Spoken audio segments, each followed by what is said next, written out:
తెలంగాణ హరితహారం కార్యక్రమాన్ని విజయవంతం చేయాలంటూ విద్యార్థులు జిల్లా కేంద్రంలోని జడ్పీ మైదానం నుండి తెలంగాణ చౌరస్తా వరకు ర్యాలీ నిర్వహించారు. ఈ కార్యక్రమాన్ని జిల్లా కలెక్టర్ టీకే శ్రీదేవి జెండా ఊపి ప్రారంభించారు. ఈ సందర్భంగా కలెక్టర్ టీకే శ్రీదేవి మాట్లాడుతూ ఈ నెల 8వ తేదీ నుండి పక్షం రోజుల పాటు గ్రీన్ వీక్ నిర్వహిస్తున్నట్టు తెలిపారు. ప్రతి ఇంటికి ఒక మొక్క చొప్పున ప్రతి ఒక్కరూ మొక్కలు నాటి పర్యావరణాన్ని రక్షించాలని ఆమె పిలుపునిచ్చారు.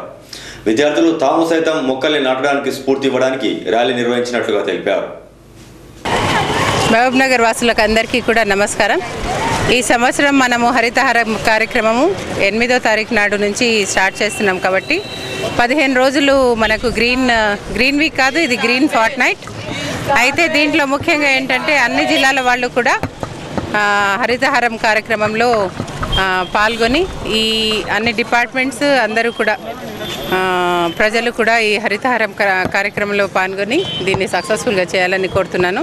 అయితే ముఖ్యంగా ఈరోజు పిల్లలతోటి ఈ ర్యాలీ ఏర్పాటు చేయడం జరిగింది. 400 మంది పిల్లలు మనకు వివిధ స్కూల్స్ నుంచి వచ్చి హరితహారంలో వాళ్ళు కూడా ఫుల్ లెవెల్లో భాగస్వామ్యం చేస్తామని చెప్పి ప్రొఫెస్ చేస్తూ ఈరోజు ర్యాలీ తీసుకోవడం జరిగింది.